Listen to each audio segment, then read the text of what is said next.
Ay, carambola.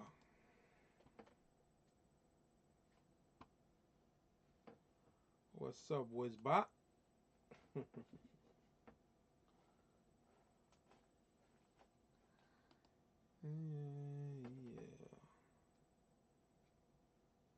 Tax the riches, tax the riches, tax the riches.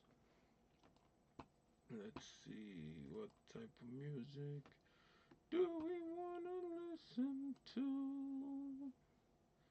I don't know, but you tell me.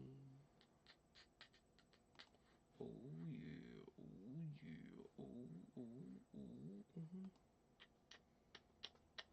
Mm-hmm.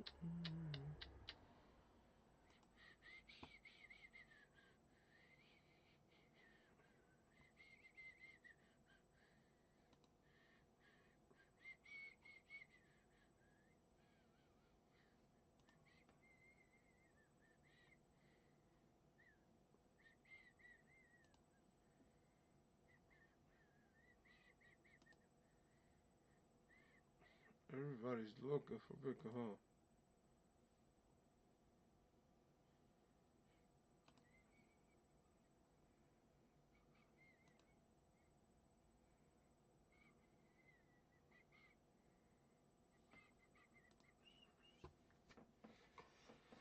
Oh yeah. Oh yeah. Dun, dun, dun, dun, dun, dun, dun, dun, dun, dun, dun, dun, dun, dun.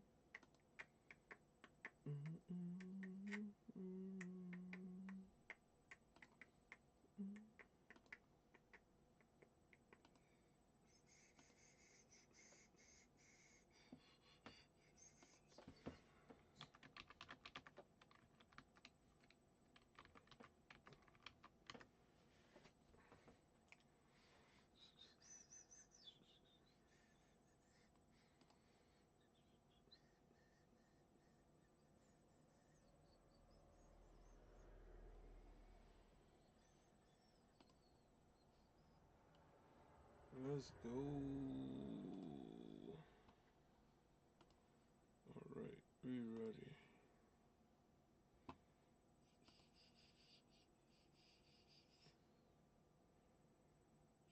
Who keeps writing me?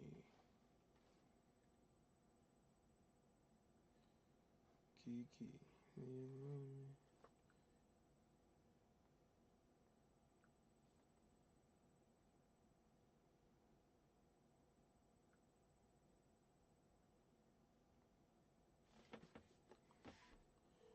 Oh shit.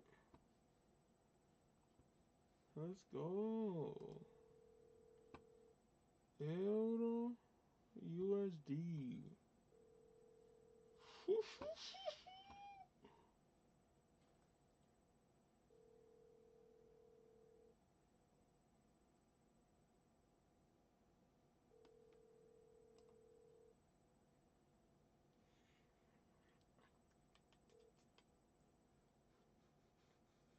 Please leave your message for 347701559.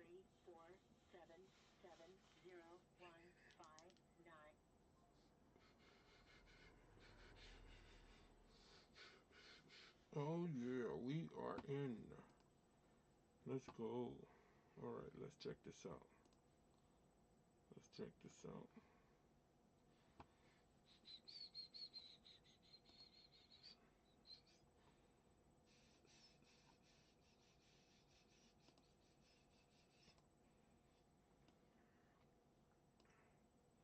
Look at that since Bitcoin started.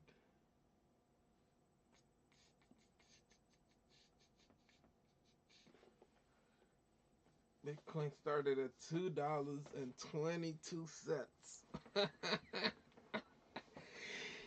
I think it was 2011. Yep, 2011, almost 2012. Wow. Well, you look at that. Well, you look at that. Why you look at that? Nice,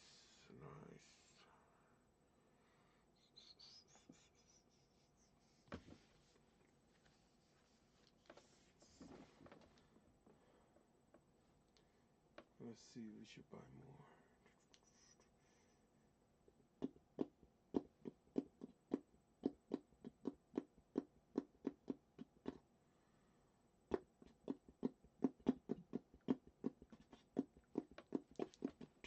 What is going on? Let's see. What should we listen to?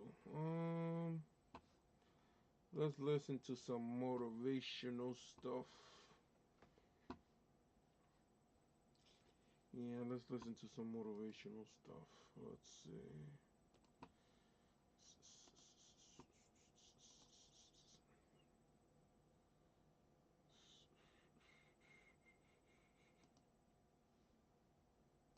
And definitely does help you with is it Golly. helps you get things done.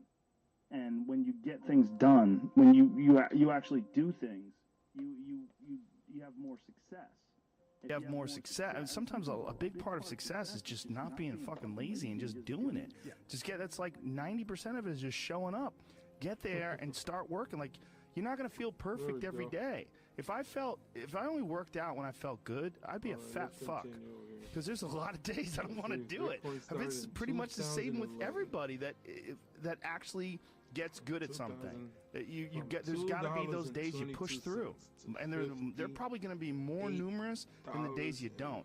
And so the benefit of discipline in my eyes has always been that through discipline I get things done. I always say that I'm like the most lazy, disciplined person I know, because I don't want to do it, but I always do. One of the big problems is sitting down and doing the work, and you gotta. And Pressfield talks about that in the most concise and beautiful way, and he labels it like an enemy. He calls it resistance, and that you have to sit down, you have to overcome resistance, and that the pro goes to work, and it doesn't matter if you're sick, doesn't matter if you have kids, it doesn't matter what you're a pro, and you go to work, and that just it puts it in your head that this is what I do. This is what, and you have pride in that. And then when you are in front of that keyboard and you look down at the count, it says, I got 1,000 words today. I put 1,000 words in. You're doing the work, and out of that work, gems blossom. Little things, but you might have a day where you just write nothing but dog shit. So what? Show up again tomorrow, and tomorrow out of that dog shit, a flower will emerge. You never know, and that's the only way to develop real, like to really develop your potential 100% in anything. Whether it's as an author or even as a martial artist. There's a lot of creativity in martial arts. To be a great striker, 90s. you have to be creative, because you have to We some develop 90s patterns babies. or execute patterns that aren't going to be perceived. Woo. This idea that life is hard is something you're supposed to shield from man, them. It's bro, so silly. I was just going and to sleep. I've had this conversation with my friends because everybody that I know that's interesting have fucked up life. But now we have kids, and the last thing we want is our kids to have a fucked up life. Too much. So we put our kids in these I good actually schools, want to we do a live in these nice 24-hour neighborhoods, stream. Everybody eats healthy, and there's no and fucking domestic violence. I can help somebody catch some pips. It's so different than all of our lives. I could catch some pips myself. Me and Brian Callen were actually talking about it. Like, yeah, bro. Look, we all had fucked up childhoods, and everybody we know had fucked up 24 childhoods. 24-hour? Yeah, I want to go for a 24-hour stream, I don't want my kids to be boring, but I also want them to be safe. So it's like, how do you approach that? I'm really trying to go for a 24-hour stream, get man. my kids involved in martial arts and give them the opportunity I don't know to if I pursue could do it, difficult though. things and understanding that through pursuing these difficult things, like in accomplishing stuff, like you learn something about yourself. You learn that you have this ability inside of you to overcome. Get obsessed with life improvement. Find things that you enjoy doing that are difficult. Probably a couple hours. Seems so All right. I'll see you like back later if I idealistic survive. view, but it's if I don't fall asleep on the chair. Well, you need some form. I know my wife is gonna be mad. She's gonna be like, ego to get good at things in the first place, because it's such a counterintuitive notion, because you have to have a belief in yourself. You have to be able, like when you start out at jiu-jitsu, you're a white belt. Like I remember being a white belt and being like, oh my god, I am fucking never gonna get good at this. I'm gonna suck forever. But to look at people who are better than you and know I'm just a little bored. That's why I yawn. At one point in time, okay, there's got to be somewhere along the end of this tunnel. I wish I had a bigger community. I just gotta keep going. You know, and so I could chit chat. It takes ego. All right, see y'all later. All right, man. Take care. Get some rest. Drives you know, you to be successful, me to be successful. Ego is what's driving you. The problem is when you let ego go too far. Yeah. And, you know, everything takes balance. There's a dichotomy in everything. Every What you mean, part wow? of you has a dichotomy. You know, you can get All I said, I wish I had a bigger community, you end you up know, like doing a bunch so I of could have, steroids you know, and so going I could crazy chit-chat, and man. ruining your health. Right? Yeah. That's not If good. I had a Right. good The other community. No, I end of didn't the say if spectrum, I you had a can good sit around and play community. video I games said and if I turn into had a bigger community. Bodybuilding is a great example. You're the of that only because loyal in here, when you man. start lifting weights, you're like, How "God, I'd the like to be hell I got stronger," and you start 2,000 getting a little bit followers, bigger. You're like, oh, look at that, I got a and muscle. no one Ooh, this is appears. cool. And then you keep going. They come and in, then they you keep leave, going. they come in, But they leave. some guys get Like so they like fucking me, crazy, they like to won't watch stop me until play they have fucking 22-inch 2K. arms, and they I want to wanna have play thighs that are 2K. so big they have to walk like they've got a barrel in between their legs, I'll and you be know, awake and they then, or just maybe I can't should help it. play They just 2K take while it to I'm some weighing on completely this unhealthy place. movement. It's rough. Maybe Yeah, I well, should. Maybe it's I just should. I don't the know. nature of trying to get good at something. You got to recognize what's good But, and what is just fucking insane. For yeah, some people, man, especially, they're just it gets a little experiencing way bit too much boring pressure. and lonely when you're in here. That pressure, a lot of watching times, these it's just charts. an imbalance in perspective. And then, some of it's I like don't know, I I don't was wanna- talking to this mom once. I should her bring the daughter PlayStation does over here and play. gymnastics with my daughter, and we were talking about kids be killing awake. themselves where she used to live. She used to live in Nah, one of the you really good, man. Go wealthy to tech sleep, bro. areas Go outside to of San sleep, man. Francisco, and a bunch of kids that I'm went to probably school gonna do a with her video daughter right that were now. like I'm 15, probably gonna edit 16, were videos jumping while off I'm waiting bridges for and the shit. chart. Like it was like an epidemic. Yeah, that's what's and they were up. trying to figure out what the fuck is going on, and they're literally calling I'm it probably gonna make a affluenza. video That while these I'm waiting for affluent the kids, chart. their families are literally worth it $1 sounds billion. like I am You know, I mean, tired. everybody's super rich, and they're having 24-hour this stream insane doesn't pressure. look like it's gonna Like be a before success. high school and in high school to be in What's Ivy League Gold been schools doing? and I to get haven't been watching Gold 4.0s and all, and they're not having any fun, and they're not experiencing life, and they don't have any hope, and their parents are all on fucking pills, and they're just killing themselves. For some people out there that aren't feeling good, man, if you just fucking struggled more, you get over that struggle, you feel better. It sounds so simplistic, but I swear by it. I've felt shitty myself, and then forced myself to work out, and after I get out of there, I'm like, whoa, 100%. fucking It's 100% guarantee. It's hard for people to break momentum too. Momentum that's good momentum, or momentum that's bad momentum. When I get when I get on a good groove of working out all the time, I feel it. Like after I'm done working out, I'm like, yeah, I can't wait to get in there again. I can't wait to work out again. He didn't give me the formula, but then there's that bad momentum. Like I haven't been you get really injured or using it something because like I haven't that. You been can't trading. do anything for a couple of weeks, and then to haven't try to been trading. get that kickstart But that motor up again. If you look at it, it's hard to get momentum. You see, There's a lot of where it people that are bounced eating from. shit food, Right? and then by the end of the day, your there. body's in a crisis. Oh, Yep. it Your body's bounces just from the processing line, all it this supports. bullshit. And if you're eating a big bullshit lunch So, you know, filled with nonsense, like now your body's we got to in process between all that this stuff. part, And so at the right? end of the day, yeah, you're going to lose your willpower. So like when 5 o'clock, 6 o'clock rolls around, you're going to be tired.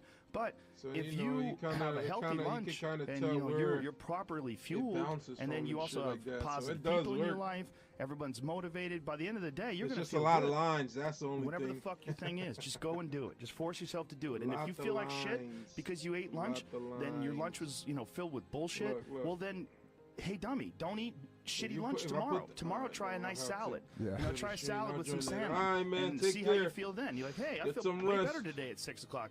Duh. Yeah. Now Yeah. your decision making will be better. Like people don't understand I how probably wanna get that significant line it with is. Like Big all these little decisions, those are like that's the path for the rest of your existence on Earth. And if you decide to go to fucking Cheetos chocolate chip cookie route, Still have you're that, you're, huh? you're just making a shit path. You're carving your fucking path through Still have broken this rocks and entry right glass, there. and it's not the way to go. You know gotta what else do doesn't exist in the something with day-to-day Bitcoin. life? We gotta do A place where it's something okay with to be a Bitcoin, man. fellas. I wish It's my actually okay spread to be a wasn't man. that big It's on okay to have man Bitcoin. thoughts. Like Yeah. everybody's that, so you know, I could so kinda do toned this. down I and could neutered. kinda trade this in a It's minute. like human resources and corporate see, life has watered it's down good people's movement, natural behavior but the to spread the is point so where big people are that just it's dying like- on the it's not inside, even- my sitting in spread these is so fucking big, it's not cubicles, even worth rotting, me trying. just freaking the fuck out, having all these let's thoughts see, they look, can't that's- entertain, well, having to that's about pretend where to be my someone spread is. they're not all day long, That's about where my putting on this spread is. So bullshit see, way of unless talking, it does this that big fake way of movement, I would not be thinking. in Everybody's got to wins, subscribe to whatever fucking ridiculous policies their Man, company that's wants crazy. to enforce, and you're just a robot, and you get out of there and you just want to scream. There, if I would have caught it It's there, this that's fear good, of you know? discomfort. People have But this let's see how low Bitcoin is gonna get. feeling in their mind when it comes to their associations. I don't think it's gonna with go too exercise. low. They I'm want pretty to sure it's gonna avoid stay above the discomfort. 50. They feel like But that any long type wick of that it exercise had earlier is just like something it to be had a avoided. long That's wick not for right me. here. Fuck that. I don't want to sweat. I don't want to strain. It had a long And a wick. lot Look, of times, it was just this association in a that they minute. have Look, this is is a about minute the chart, right? beginnings of getting in shape. Look It's at not these about once 3 you're actually candles, fit. basically. Because once you're actually fit, exercise is something you look forward to. It's an alleviation of stress. And It's all the way from it feels 50, great. Like if I can't get a 1 workout minute, in, 2 I look minute, at my 3 schedule and minute, go, oh in shit, 3 I don't have any minutes, time for a it dropped workout, which means I'm not going to get that good feeling. And so instead of looking You at would've it been like, oh, I've smoked. got to go grunt and sweat, if you don't I'm leverage thinking your I'm not account gonna feel right, good. you I'm would not have gonna been feel smoked. relaxed. I'm not going to feel carefree, and I'm not going to feel because I even know I was trading appreciative. it Like, here my on the buy a little appreciation bit. of things, I and gained it, it but gets as soon as enhanced I greatly got after in profit, I exercise. took it. I just boom, feel ran. better. I feel like I If can I would have take stayed things in in for it, what they are, rather than that would have depleted my whatever account. whatever sensory data that I'm getting from any event Then it is came just right back one up. more distraction that gets in my way. And you know that's a lot of times how I look at things if Man. I'm overstressed or if I'm working too much. Bitcoin Like is all our over the bodies, place. for That's whatever a reason, scary move right most there. people, their If you don't associations do the are to proper avoid trading, anything that's That uncomfortable. right there But is a scary it's so move. illogical because when you look at comfort and you look at success and progress and the I wish I eventual could the trade feelings Bitcoin in of in the 1 minute. accomplishment and of getting past certain hurdles and Who's and in of, here, like, fellas? Where how you y'all feel from? What's about going life. on? Talk to A me, lot fellas. of those are connected to discomfort. Like discomfort really is not. your friend. It really is. Like discomfort and not being Let's see where happy is a and good content entry with certain situations in for life Bitcoin. or certain feelings in life. They're massive. I mean, massive earlier was a good motivators, entry. and Once it they're bounced off amazing my at mayo. at See how facilitating it bounced change. off my mayo. And Did yet, that wick, our came back up. instinct is to avoid Came back those and touch, just sit on the and I couch went back and up. watch some fucking reality look, show it about might dudes who make come down to moonshine touch with our again. Let's jaw see how open. low Like, it's gonna go. it's bizarre. I'm pretty And sure it's for not me, done at coming least, down still. when It's I gonna get come down when I some get more. like really disciplined It might and even come as really low to touch I get really consistent the with my blueberry. workouts. One of the things that I feel, Somewhere I around almost here. feel The blueberry, momentum. who knows? I feel like there's like a push Let me behind me. check on Like, my all other right, chart. we're Hold like after I get out of the gym, I have a really good Ooh, we workout. up. I'm like, Let's yeah, go. now I'm We doing up it. 8 I'm doing it pips, all the time okay. now, and I'm looking forward to the next time. And it makes that resistance much weaker, and it makes Who's my in the chat? Who's in the motivation chat? and Did y'all discipline take, much stronger. Euro I think a lot USD of it with is me? based on just Did y'all the take Euro consistency. USD for You know, a it's buy one of the with things me? that I talked We about up 8 recently on the pips, podcast. fellas. I said, you know, like blowing We are something up off. 8 pips. That's money It's right not there. just not good. Like blowing off an exercise that you planned is not just bad for you physically. It's also bad mentally because then that option is now available. The option to fuck off is available, and you did it before, and you're probably going to do it again, and you'll get mediocre results. Not just in that aspect of your life, but maybe in all aspects of your life. Because I think that option to fuck off when you embrace it, that is a pathway that you might choose when it comes to dealing with conflict in your personal life, dealing with business decisions, dealing with career decisions, like an uncomfortable decision that you might be faced with, where you need to make a change as far as like what your pathway is in life, but you don't do it, and instead you fuck off. And that the inclination to fuck off, I think, that gathers momentum as well. The inclination to be disciplined, that comes with momentum too. And I think both things, like you take a path, the path of the healthy person or the path of the fuck off. Like this is not, like your body is like a race car that you can juice up yourself. Like you can add the fat tires, you can add the improved suspension, you can beef up the horsepower in the engine. You can do all that yourself. Or you could just choose to have this shitty body that's always falling apart on you, because we're essentially ecosystems. You know, and we're in charge. This weird consciousness that has all this resistance and has all this inclination towards comfort and fucking off and blowing things off is what is in charge of making all these things happen that keep this ecosystem healthy. It's almost like if Earth itself had like a shitty manager. You know, if like there was a natural manager of Earth that was like, oh God, who cares if it rains? Oh God, you know, like I'm gonna. Hey, I'm Russ Ruffino, and if you're a coach, consultant, expert, author, or speaker, I have just one question for you. You really want me on the team. What's your approach to recruiting? You want first place, come play with me. You want second place, go somewhere else. Like, I would watch Magic play. I'd watch Michael play. And I would see them do these unbelievable things, and I'd say, you know, can I get to that level? I don't know, but let's find out.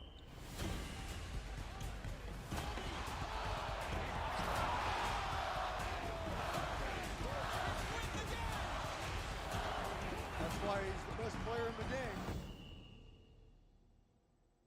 Everything was done to try to learn how to become a better basketball player. Everything. Everything. And so when you have that point of view, then literally the world becomes your library to help you to become better at your craft. So because you know what you want, the world's giving you exactly the information 100%. to become better at it. Because you know what you're looking for. Yes. So many guys tell stories about your work ethic. Yeah. What was really your work ethic like, and for how long did you stay disciplined? Well, I mean, every day. I mean, since, you know, for 20 years. It was an everyday process and trying to figure out strengths and weaknesses. For example, jumping ability. Man, my vertical was a 40, it wasn't a 46 or a 45. My hands are big, but they're not massive. Right? So you got to figure out ways to strengthen them so your hands are strong enough to be able to palm a ball and do the things that you need to do. Quickness, I was quick, but not insanely quick. I was fast, but not ridiculously fast. Right? So I had to rely on skill a lot more. I had to rely on angles a lot more. I had to study the game a lot more. And but I enjoyed it though. So like from the time I can remember when I started watching the game, I studied the game, and it just never changed. It's a good separation for me, you know, emotionally, to be able to put myself in a place where at practice or when I'm training or during games, I switch my mind to something else. Switch my mode into something else, right? For me, it's the equivalent of Maximus Decimus Meridius and Gladiator picking up the dirt, smelling the dirt. It really has. It's go time. Almost 20 days. So that was my rising? mental switch. It was like an actor getting ready for a film. You got to put yourself in that cage. When you're in that cage, you are that character. And when you leave there, it's something completely different. But when I'm in that cage, bro, don't touch me, don't talk to me. Leave me alone. How did you get mentally and emotionally so strong where it doesn't bother you? Well, you know, you got to look at the reality of the situation. You know, like for me, it's not, you know, you kind of got to get over yourself. Like, it's not about you, man. Like, okay, you feel embarrassed. You're not that important. Like, get over yourself. That's where you go. Get over yourself, right? Like you're worried about how people may perceive you, and like you're walking around and it's embarrassing because you shot 5 air balls. Get over yourself, right? And then after that, it's okay. Well, why did those air balls happen? Got it. High school, year before, we played 35 games max, right? Week in between, spaced out, plenty of time to rest. In the NBA, it's back to back to back to back to back to back to back. I didn't have the legs. Now that it broke. Let's you look at the shot, every shot was online. Every shot was online, but every shot was short. Blue line. Right? I gotta get stronger. It just broke above the blue line, but does it have enough power to continue up? Tailor it go up to for an 82-game season, so that when the playoffs come around, my legs are stronger and that ball gets there. So I look at it with rationale and say, okay, well, the reason why I shot air balls is because my legs aren't there. I go, well, next year they'll be there. That was it. Done. Were there some names that you looked at and says, these 3 guys are as crazy as I am? At the time, I deal with what I've referred to as Goat Mountain. I went to Goat Mountain, and I talked to Magic, Michael, Bird, Hakeem Olajuwon, Jerry West, Oscar Robinson, Bill Russell. You know, so I would talk to them. What did you do? What were your experiences? Michael in particular, he's become my big brother. He's been my big brother since I first came in the league. And what was that process like? So I went to them and started understanding the ins and outs of the game, and you know how they approach things and their level of detail and obsessiveness. And all right, let's look at something else. That's what I did. The players that had that passion, but weren't willing to commit their entire lives to doing that, right? It's a choice, right? You have other things, you have family, you have all these other things that you have to do. The game can't really be your #1 priority And so I was looking at that like, man, this is gonna be fun. If I'm buddies with you from high school, if I'm a cousin of yours, what happened to our relationship? How did that gravitate when you went into the league and you're determined to become the greatest, or you're determined to become one of the greatest? What happens to our relationship? Oh, it suffers. It does suffer. Oh yeah. Okay. Yeah. And you understood that. You were okay with that. Well, yeah. And the people that love you, like Let's friends, see what's gonna happen family, with this like, in they London know that session. about you. Got it. So they let you be you. And when you reconvene, I'm cold. you know, pick back up where you left off. But make no mistake about it, everything in between is lost. Oh, right? So those long-term relationships, the commitment of time of, taking like I see a lot of players take vacations with other players that are close friends. And they'll just take vacations just to take vacations, or just hang out just to hang out. Like I never did that. But it was a Why not choice. though? Why didn't you do that? Well, because when I retire, I didn't want to have to say, I wish I would have done more. I don't want that. You know, I don't want that. You know, you got a lot of people paying their hard-earned money to come watch you perform. It's your job to be in shape. It's your job to be strong enough to perform at that level every single night. And as a competitor, I'm not ducking shit. Like, it's not, oh my God, my back hurts, I'm sore, we got to play Vince Carter and Toronto Raptors tonight. We actually had this happen. We had a game against Toronto in 2000, and Vince was tearing the league up. My back was jacked. But like the perception of that, like what? Kobe's missing the game against Toronto and Vince Carter because my back was really spasming.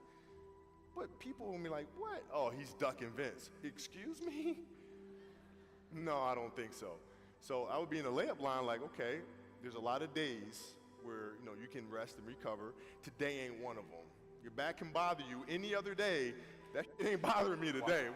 He gonna have to see me today. Yeah. Oh man. Yeah. If you're looking at a big investments you got to make, what is the decision-making process there? Do you call? Is there first you do your own research? You take this much time. You call an advisor. Is there a system you follow? It's pretty simple for me. It's do you understand the business? Is it a business that you can help in some form or fashion? What are the barriers of entry to that business? And then the entrepreneurs themselves, the company itself, right? Do they have a culture that you believe is sustainable? Are these leaders people that you believe in? Are they people that are obsessives? And in turn, have they created a culture of obsessiveness? So I tend to look at those 4 factors, and that's it. That's big right there, by the way. I don't know if you guys caught that right there. That's pretty massive right there. Same determination. What's your current work schedule look like today? It's different because I personally am not writing every word of the novels. I am not animating the films. What I have to do now is make sure that the people that we bring in, these obsessives that we bring in, are challenging themselves to do the best job that they think they can do. That's what I'm there for, is for them to constantly look in the mirror and self-assess and challenge themselves. If we have a project and you're saying, okay, I can do that, that's not the project we want. The projects that say, I don't know if I can animate that. I don't know how to write that story. I don't know how to do that. Those are the things we want, because through that curiosity, you'll reach a level that you didn't think was possible. And so running the studio, that's what I'm doing.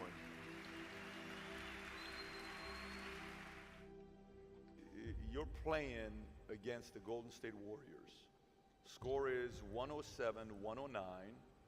You guys are close to getting into the playoffs. You know exactly what happens in the game. You go up, you're about to take your shot, and then all of a sudden, boom, Achilles happens, right? He went and hit the free throws, and then you walked off the stage. Yeah. You got the surgery done.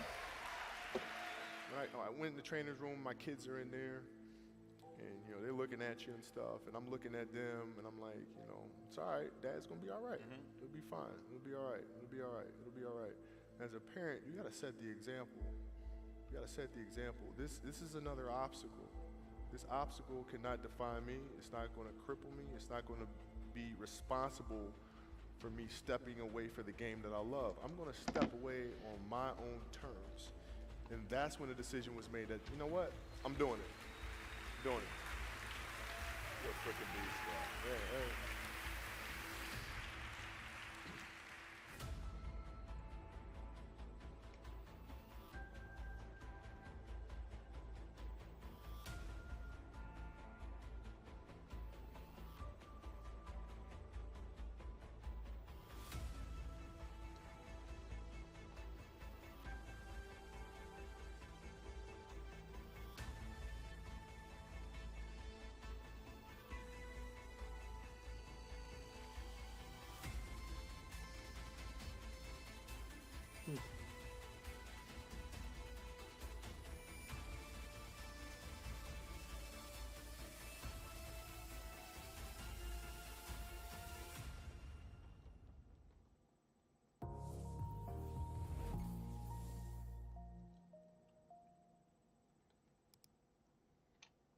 To me, the mentality is a really simple one in the sense that the confidence comes from preparation. You know, so when the game's on the line, I'm not asking myself to do something that I haven't done thousands of times before, right? So when I prepare, I know what I'm capable of doing, I know what I'm comfortable doing, and I know what I'm not comfortable doing, right? And so in those moments, if it looks like I'm ice cold or not nervous, it's because I've done it thousands of times before. So what's one more time? So that leads me to talk about a lot of this Kobe tour this year in Asia is we reiterate the Mamba mentality. You know, can you talk a little bit about what the Mamba mentality is? Because that's something that's been developing over, I don't want to say 20 years, it's been developing for 35 years, right? Since you were a little kid, that Mamba mentality. Because you didn't start working when you got to the NBA. You started working when you were at Lower Merion, when you were in Italy, when you were 5, when you were playing Nerf basketball, right? So talk about the development of the Mamba mentality, the pillars, the 5 pillars of this Mamba mentality, and then we'll kind of break it down. Well, I mean, overall, you know, the idea is a very simple one, and you know, the Mamba mentality simply means trying to be the best version of yourself. That's what the mentality means. It means every day you're trying to become better, and it's a constant quest. It's an infinite quest. So starting at the age of 2, when I first started playing the game, and on and on and on, I always asked questions. I always tried to get better every single day, learn more. You were asking questions at 2? Oh, dude, I was asking questions all the time. You'd be surprised. Like some people, like my kids at 2, could do a lot of things. Right? At 2, I could dribble a basketball. I could shoot a basketball on the Nerf hoop at the house, and I would go to practice with my father. I would observe my father. I'd sit and watch games with him. And was he your first coach? Yeah, I mean, I guess you could say that. You know, a lot of things I learned by being around the game. Right? So by the age of 6, I was already strategizing versus other 6-year-olds. You know, at the age of 6, I figured out 6-year-olds can dribble with their left hand. And so I said, okay. A lot of 12-year-olds can't dribble with their left hand. Well, imagine 6. So like when I was playing these 6-year-old kids, I would make them dribble with their left because I knew they couldn't. And so they dribble off their foot, I'd pick it up, lay it up. Do it again. Dribble off foot, pick it up, lay it up. So at 6 years old, I had 63 points. And I remember my dad. So your 6-year-old self could beat your 38-year-old self because you only scored 60 in the last game. Yeah, no, but I can dribble with my left though, so that's a problem. But yeah, I mean, listen, I just constantly looked for things to learn from, and you know, very observant. When you talk about this love, when does it develop? Did you like it when you were 5, or is it something that kind of gradually? I was 2. I was born, and I was born to play basketball. You know what I mean? And I played a lot of different sports, but nothing brought me the sense of peace and of escape that the game of basketball did. Is it an escape when you get on the court? Is that your zen time, your solitude time? Yeah. Even though it's a teamwork game? Yeah, when I need that escape, it's there for me, right? When I need a friend, it's there for me. You know, when I need to vent, don't dunk and the Mamba comes out. It's there, you know. So yeah, the game is absolutely everything for me. when we talk about trying to get kids to be passionate, I don't think your situation is the norm. Not every kid knows their passion at 2 or 5, right? How do kids find that passion then? Well, right? I think as Because parents we just try to you embraced it right away yeah. too. I mean, I think as parents we try to put them in different things, try to expose them to as many things as possible, and then see if there's one thing that connects with them. You know, because if it does, you don't have to tell them to do it. You know, whether it's writing, or painting, or drawing. You know, if they have that passion, you don't have to tell them. They'll go off and do it because it's just fun. They'd rather do that than anything else. So, but as parents, it's our job to just expose them to as many things as possible and see which one they gravitate to the most. It's interesting because you talk about kids, right? Originally we were talking about you. Now you're talking about your kids and their passions. Do you kind of feel that passion for them and say, hey, let's go play some basketball or volleyball or let's go swimming? Yeah, we expose them to all kinds of. I mean, they play a lot of different sports. They do a lot of things creatively, you know, in writing and things like that, and designing, and you just sit back and you just watch which one they move to, and then it's our responsibility as parents to try to set them up for success as much as we possibly can. Do you want them to play basketball? I want them to find whatever it is that they're passionate about. Like whatever they feel like their purpose is, then that's what I want them to do. Do they love basketball though? Your girls? So my youngest one, she does. She wants to play, and she wants me to teach her how to play this summer. And you know, our eldest is really into volleyball. So but we'll see. You know, passions tend to change. So you're gonna get into volleyball now? Well, yeah. I mean, my sister was a great volleyball player, so we have a teacher in the family.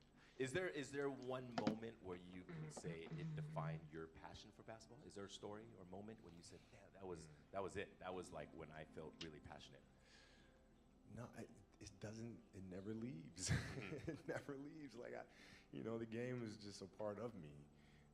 So it never leaves. Even now that I'm retired, everything that I've learned from the game of basketball, I've carried it over into life. You know, like basketball's helped me be a better person, a better friend, a better father. Well, because there's life lessons that are within the game, like communication, like unselfishness, like attention to detail, and empathy and compassion. Like all those things are in the game. And as an athlete, if we are aware of those things, it helps us become better human beings. And you can apply that toward your post basketball days, your retirement, into your business world, future ventures. Sure. I mean, you can apply. I was applying that even while I was playing, just in life outside of the game, and even more so now. You know, in building a business and all these things. Kind of culture. Code. All those things are directly learned from the game of basketball for me. Next up is the next pillar: be obsessive. Obsessive. That's I think a lot of people equate that with you. You know, Kobe is obsessive in a lot of things. We've been doing this for what, 8 years now, Asia tour. I've been with you for a long way. The one moment that stands out of we've done, I don't know how many done. We've done 800 events. The one time was 4 a.m. We went out to practice at 4 a.m. And that was your idea to do it. But and then all these Nike people are like, no, let's not do that. And then you're like, let's do it at 4 a.m. So you got security, you got brand marketing, sports marketing going, no, let's not do it. You're like, let's do it. Because that's your obsessiveness, right? I mean, to me, it just makes complete sense. Not to us. But I don't, like, okay, so. See, all right. Usually, I'm sleeping at 4 a.m. I'm getting into this trade. You're working out. So talk about that. Okay, so if your job is to try to be the best basketball player you can be, right? To do that, you have to practice, you have to train, right? You want to train as much as you can, as often as you can. So if you get up at 10 in the morning, train at 11, right? 12, say 12, train at 12, train for 2 hours, 12 to 2. You have to let your body recover, so you eat, recover, whatever. You get back out, you train, start training again at 6. Train from 6 to 8, right? And now you go home, you shower, you eat dinner, you go to bed, you wake up, you do it again, right? Those are 2 sessions. Right? Now imagine you wake up at 3, you train at 4. You go 4 to 6, come home, breakfast, relax, blah, blah, blah. Now you're back at it again, 9 to 11, right? Relax, and now all of a sudden you're back at it again, 2 to 4, and now you're back at it again, Let's check 7 to 9. Look how much more training I have done by simply starting at 4, right? And so now you do that, and as the years go on, the separation that you have with your competitors and your peers just grows larger and larger and larger and larger and larger. And by year 5 or 6, doesn't matter what kind of work they do in the summer, they're never going to catch up because they're 5 years behind. Right? So it makes sense to get up and start your day early because you can get more work in. Is that genetic? Or is that something you ingrained and trained yourself? No, it was Who just, taught you that? For me, it was just common sense. Like I can if I start earlier, I can train more hours. And I know the other guys aren't doing it because I know what their training schedule is. Right? So I know if I do this consistently over time, the gap's just going to widen and widen and widen and widen and widen, and they won't be able to get that back.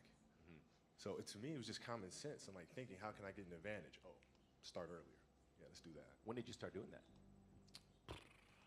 Man, high school. High school.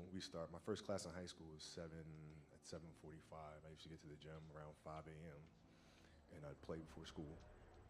And then school would start. Who's playing with you at 5 a.m.? My coach. So my coach would show up and we'd do all these basketball drills. Right? So just you and your coach? Just me and my coach. And sometimes it would just be me and the janitor. Who's still there today, and then I play at lunchtime. That guy should get a medal. I hooked him up with a few things, but I play during lunch and then practice after, and then go home, do my schoolwork, and then watch a bunch of games on TV and study film. Was that the only thing you've been obsessed about basketball? Well, until recently, yeah. Basketball dominated, my entire life for more than 30 years. When I brought it up, like, is it genetic or you just learned it? I mean, I don't think it has enough power. How did that idea even come up? Because that's obviously a pillar of Mamba mentality, the obsessiveness. This is just, like you said, I'm going to get up at 4, everybody's get up at 6. If everybody's going to get up at 4, I'm going to get up at 2. Right? How do you develop that, or where do you learn that from? Well, I think it's just it's just a matter of what's important to you. What's important to you for whatever reason. I felt like I didn't feel good about myself if I wasn't doing everything I could to be the best version of myself. If I felt like I left anything on the table, it would eat away at me. I wouldn't be able to look myself in the mirror. Right? So the reason why I can retire now and be completely comfortable about it, because I know that I've done everything I could to be the best basketball player I could be. And so that's where it comes from for me. You can't leave any stone unturned. But the important thing to understand is you can't shortchange yourself. She's doing great. She's not doing cheating great. anybody but yourself. Just keep an eye on each other. You're literally this far away from the line. Why would you not go that extra to touch the line? Right, so if I let him get away with that, right, all of a sudden he starts maybe to cheat something over here, not get his best over here, not get his best over here. And as years go on, he's going to be he's not going to reach his full potential because he's been taking these little shortcuts that just add up. And you can't let that happen. Our job as teachers, as mentors, as inspirers, it's our responsibility to hold them accountable to Actually, us. instead of listening to this, let's see what people are talking just about talking over here. about this kid. We're in the back, and Kobe's like, I bet you that kid will never, ever miss the line again. Yeah. It's not going to happen.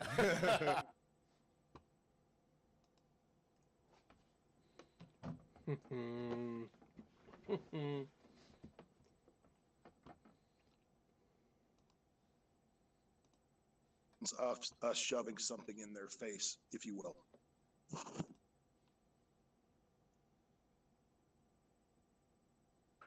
Yep, you're absolutely right. Like I said, you can lead a horse to water, you can't make them drink. Until you get them to shut the TV off, quit watching that garbage, the lies, the deception. Yeah, you're not going to do any good. That's all there is to it. I like to bring up the cycles in the PCR test because most people have no fucking clue about that. Hey, let's hear it, Johnny. Well, just that locally I've been having a hard time. I'm up here in Canada, and locally in my province I'm having a tough time getting any answers from like anyone that's in the mainstream realm type of thing. And so the other day, like, everybody's wondering why the cases have gone down. And it's like, well,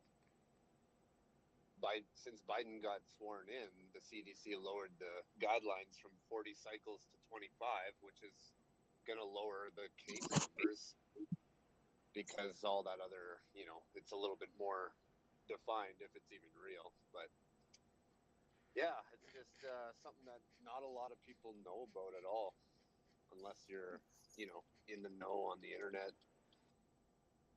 Could you, would you be able to kind of summarize that change that Biden made with the PCR testing? Well, basically, hours after he got sworn in, the CDC changed their guidelines from 40 cycles to 25. So I don't know how, because every state, every province probably has different cycles that they're running it at. But, for instance, the province next to us apparently was running it at 45. So the more, if you heard the interviews with that Kerry Mullis guy, the owner of the creator of the PCR test, he said that you can basically, take something and amplify it to the point where you will find whatever it is you're looking for. Oh, so thank you. The idea being that if you've, and I think this is why old people are more detected, I guess, is because I feel like it's all the coronaviruses that you've dealt with in your life, all the flus, all the colds, and then the PCR tests, the viruses in your body or whatever, and amplifies it to find that you have. It doesn't mean you're sick from it, but it's just that you've dealt with it in the past. You have the antibodies, the genetic material, and this is what David Icke kind of talks about with his Dr. Andrew Kaufman. So I mean, their take on it is that it's not even a real virus. It's just the flu and the cold, coronavirus, other coronaviruses mixed in, and that the cycles are just creating. They're just it's not even a good measurement. It's just like, oh, yep, they got it. It's enough of something to say that they have something, but it's not actually isolating the actual virus to say that you have it. We don't apparently have a test for that yet. They've never isolated the virus. Yeah, so I mean, I've seen that on a lot of conspiracy people's pages and stuff, and I've looked into the fact checkers' sites on that, and they've said that there's multiple labs that have isolated it, but yet there was a thing going around by a nurse or a doctor that was asking the WHO for a sample, and they didn't get one. They're being sketchy. So yeah, I've heard kind of two sides of that argument or that story, and I don't really know what to believe anymore. I'm beyond belief at this point. But yeah, it'd be interesting to know, especially if you were a person in authority or mainstream news journalist. These are the questions they should be asking. Which province are you in? I'm in Saskatchewan. You ever stop at Corner Gas? No, actually, but I know where the town is. Yeah, where they shot that. But to be honest, as a resident of this place, that show is not a good representation of this province. They kind of make us look like fucking idiots, to be honest. Oh, I think you could say the same about Letterkenny, right?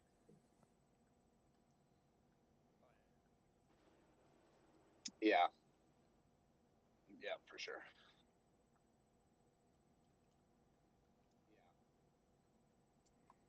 So, and then you notice when we had this, when the White Hats were playing with the weather, or the Black Hats, whoever it was, messing with the weather in Texas, the shot and the mask went out the window, right? The people just didn't care anymore. And I don't know if it takes more things like that to wake people up or what, but it's just mass panic. No one, the COVID shot, the COVID flu was not even discussed during a 3 or 4 day period, right?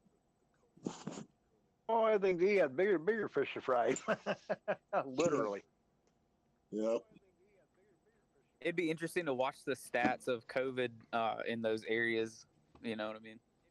Yeah. Uh, I can I'd say, be. Oh no. I was gonna Go say ahead. everywhere numbers have been dropping everywhere. Their whole narrative's collapsing on COVID. But Well, I think yep. I think those numbers are mostly dropping because of the change in the testing. True. I think it's. I mean, like everything about this, I think it's manipulated. It's an artificial number. Yeah, I agree. But still, on the other hand, I promise you that you know how they're coming out with the the super COVID, the African COVID, all these different variants. I promise you that half of the people that want that vaccine are going to get another vaccine to take care of that one, even though they just got a vaccine to take care of another one. Right? It's never Well, going to end.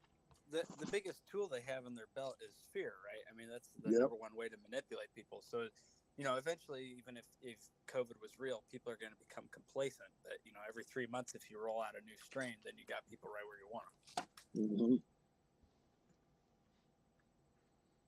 So if they lowered the guidelines for the cycles from 40 to 25, and now we're getting less cases, so all those other cases that they called COVID that were in those higher cycles, like, are they going to retract those numbers? Fuck no.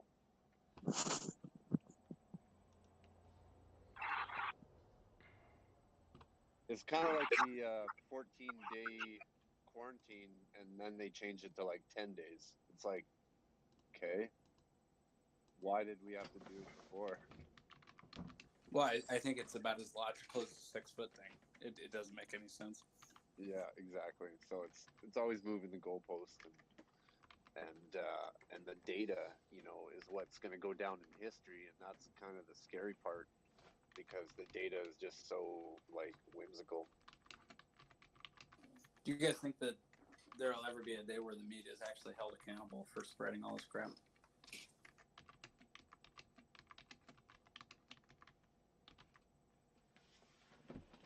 Not unless there's a big smoking gun. But even then, I mean, they're so good at spinning.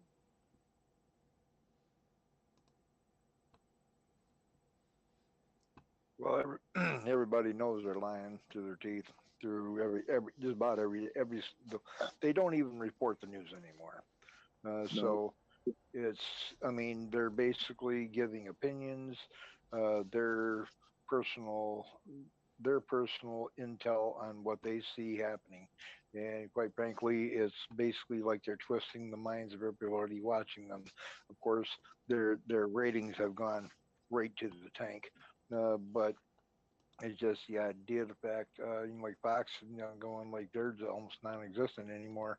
But to me, it's like they will be held accountable somewhere down the line. What gets them to that point or whatever, I'm guessing it could be anything. I've got my own personal ideas, but I'm not even going to express them tonight. Uh, Everything is just kind of out there in the open, and I'm going, everybody has a brain. All they got to do is use it.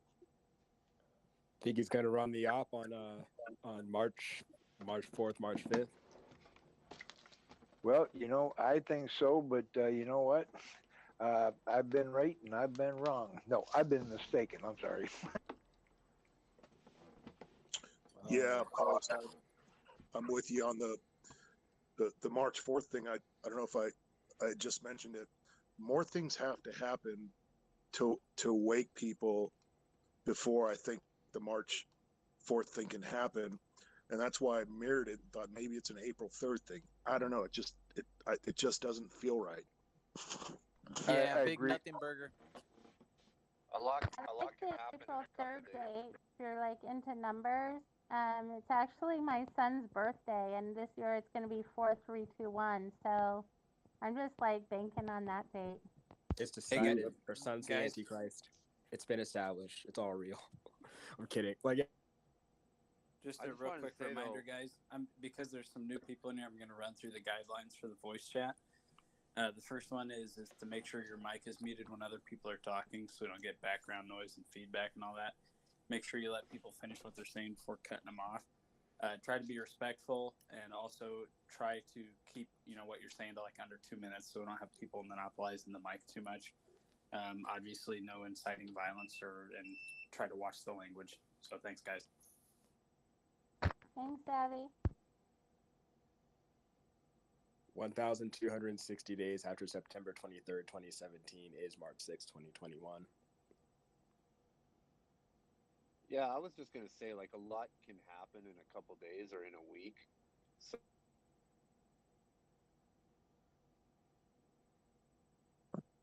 Yep. I mean, something tells me something is happening on March 4th.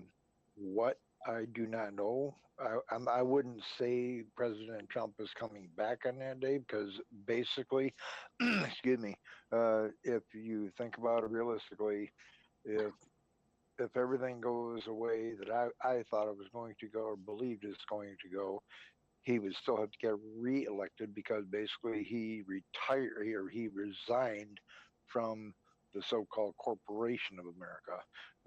So it would have to be to the point that they would have to have another election for him to get back in power. When that starts is way beyond me, but I do know it probably will happen. And before, I would probably say before summer, but I'd even say even maybe into June, the early part of June. Yeah, I agree. No one's understanding Trump. I mean, I think people realize his power, but there's no predictability whatsoever. There's none whatsoever, and he'll lead us down a road almost to prove a point or to get the bad guys to do something stupid. But I mean, as far as EBS, I could see it dropping tomorrow. I could see it dropping in 2 months. That's kind of my mindset. But one of the things I wanted to ask, speaking of numbers, have you guys been following the number 19? Melania Trump is selling hats on her website that say 19. And the reason I ask is because the 18th president was the last president while we still had our Constitution. So Absolutely. some are suggesting that Trump may come back as the 19th president. Absolutely, because the 19th president was actually, or the 18th president was actually the one who basically sold our country to the the Brits over there, the Rothschilds, or whatever the hell their name. And I don't care who the hell they are because basically they don't own us anymore because we were basically turned back into a nation on last 4th of July. And the idea of the fact being is, the 19 comes up, 17 comes up. I mean, there are so many numbers out there right now, it's almost making me want to go gamble. But the idea of the fact to me is I'm going to be very cautious of what I say from now on because I called something, and I mean, if I'm right, I'm right. If I'm wrong, I'm mistaken. But I'm going to leave it to, hey, I'm a firm believer in God. Jesus Christ, this is a war against, the spiritual war. I'm going like, you know what? And he's got this. He put Trump in power. That I firmly believe that. And I'm going to say something is going to happen this year in short time. I don't know what the dates are, but I'm just going to say it's going to happen this year before the beginning of summer. Can I say something on that? Get her done. Go ahead. Okay, so you're saying you believe in numbers and stuff. So someone I follow says that COVID-19 is code because the letter C will be the number 3 for Abaddon in the Strong's Concordance, and then the word Ovid means sheep, and the number 19 means slaughter. So it means Abaddon sheep slaughter. So that's the like satanic ritual that they've been pulling with the whole COVID hoax to find out who God's sheep are, so they can round them up and make them hurt themselves through the lies because you'll be like so like confused and stuff that you'll get scared and you won't believe in like living and stuff. Well, kid, you know what? That's pretty profound. That really is. Because you know what? That's what they're doing as we speak, with the face mask, the double face mask, excuse me, the 6 foot distancing, the vaccines. Uh, I mean, they have all the information out there in front of them, and they keep doing it to themselves. To me, and like I said, I haven't worn a mask. I'm not getting the vaccine. I haven't been sick. They're not going to brainwash me because the simple fact is they can't. Uh, I believe in. I wear the armor of God every day, and you know what? It's carried me through just fine. Thank you very much. But yes, you are absolutely right. There are so many things that I mean are coming up in numbers that the number 19. Rob, I believe it was Rob that just threw that up there, and I'm going like, are you kidding me? I'm going like, okay, the 19. Uh, there are so many numbers. Uh, Man, I think we can play with these all night long if we wanted to, but uh, I'm going to hand you guys the floor for right now because I've been talking long enough and I'm starting to lose my damn voice again. So there was a sign that occurred on September 23rd, 2017, with. Sorry about that. Which, if that's the sign, that would mean that we're 3.5 years into the last 7 years of history. And the middle of that would imply that the Antichrist rises. And COVID, it codes the 666 in gematria, and all that. Wow, that's interesting. Can you say that again, Post? Yeah, on September 23rd, 2017, there occurred a great sign in the heaven, a woman dressed in the sun with the moon under her feet, and upon her head a crown of 12 stars. And wherein which, this is in the book of Revelation, chapter 12, and it says that it's a sign in heaven, the stars, the sun, moon, and stars refer signs and seasons and days and years, much like the Bethlehem star, which there was a sort of version thereof that occurred on Christmas of this year, Saturnalia, wherein Jupiter conjuncted with Saturn closer than it ever had in like 800 years. And these things it's a long story what this stuff signifies, but 3.5 years since then has been, will be March 6, 2021, exactly 1,260 days. And the Bible says that, the Antichrist rises in the midst of in the midst of a 7-year period. And, someone did happen to marry his daughter to 666 Fifth Avenue, et cetera, et cetera. Wow. That's powerful. That is very powerful. And I'm almost inclined to believe in it. Kind of takes me back to I don't know if you guys followed there's been some Vatican news, some pictures and some analysis coming out with these folks that do the astral projection and telepathy type things, that they went down and they remote viewed it, and like deep down beneath the Vatican, I don't know, they're saying the devil's there. I don't know, it's just bizarre. You know what? I wouldn't doubt that neither. I mean, I think all bases are wide open at this point in time because, I mean, you look at the Pope when he had his so-called multi-denominational religious summit here about 3-4 years ago, and he told everybody, yep, there's more than one way to get into heaven than Jesus Christ. And I'm going like, this guy who is basically supposed to be the ultimate leader. So, you know what? I mean, like I said, the Vatican would be the ultimate place for the Antichrist to come from, as far as I'm concerned. But hey, well, like I said, we'll see. I remember before he was pope, when I was a kid, that there was another pope that got elected before him, and I believe he got killed because he was actually a good person, and he wouldn't follow any agenda that they had. He was trying to reform the church. I remember that kid, and he died, and they did the white stack, and then picked a new one right away. Yeah, kind of sounds like the Clintons were involved. Wouldn't surprise me.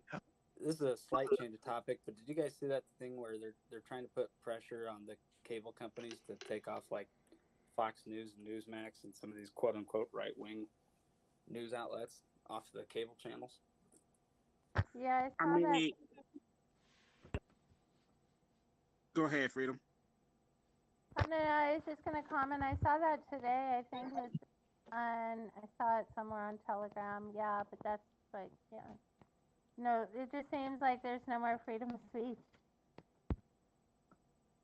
Well, they're trying to make it that way.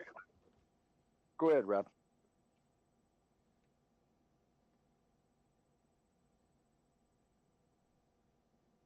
Go ahead, Rob.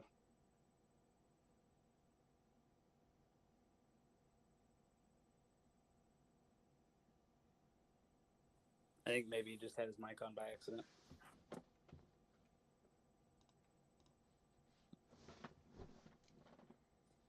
So speaking on that thing about them trying to get rid of the cable news, like from different channels and stuff, I believe that they actually can't do it only because they will get blocked or completely sued and shut down through courts and everything, because that would literally just be completely trampling on the freedom of the press at that point.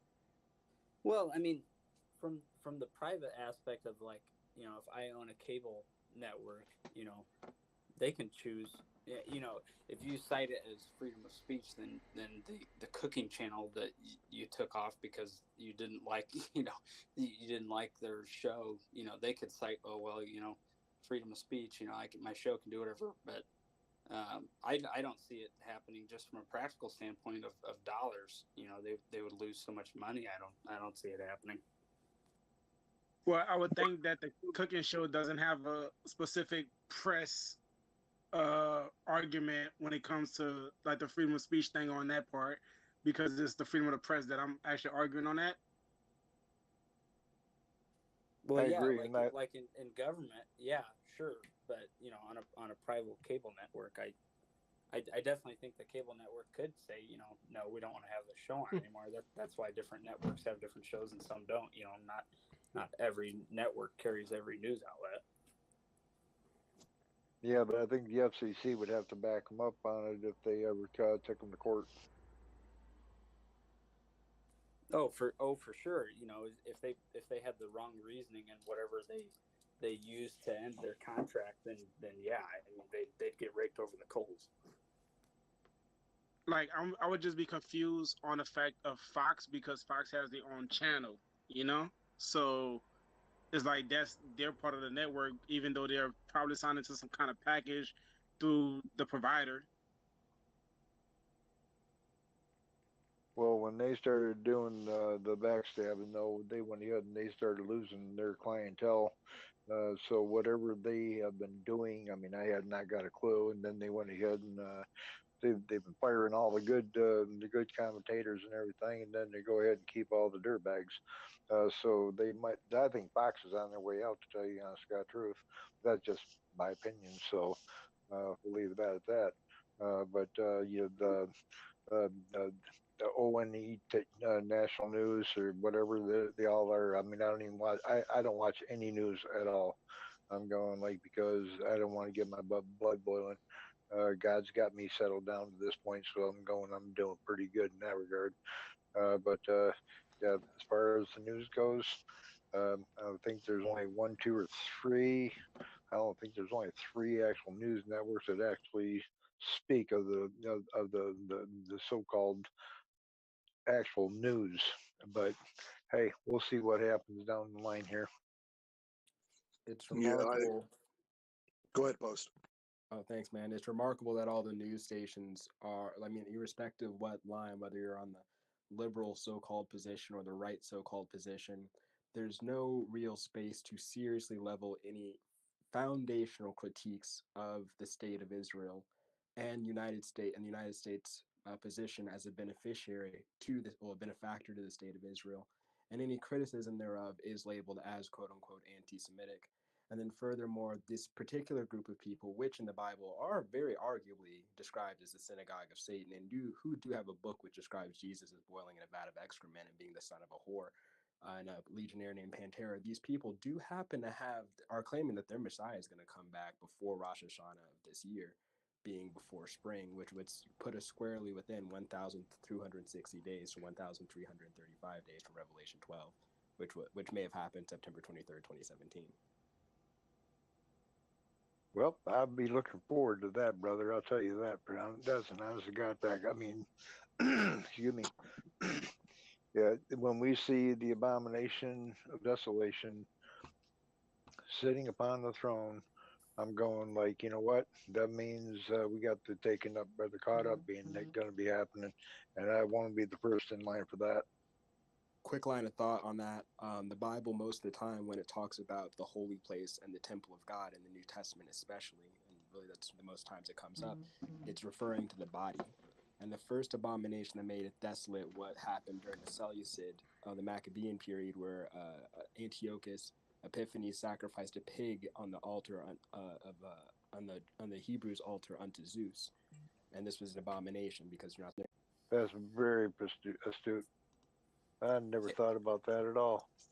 Hey, real quick, just because I'm seeing a couple more people in here, I'd like to hear what states or what countries or people are in, and just what the change in like the COVID lockdowns and restrictions have been the last couple weeks, because it's I guess frustratingly fascinating to see the changes that are happening, because there's evidently you get a new president and it solves a pandemic. But I'd like to hear from some people and where they're at and what the changes have been, if there has been any.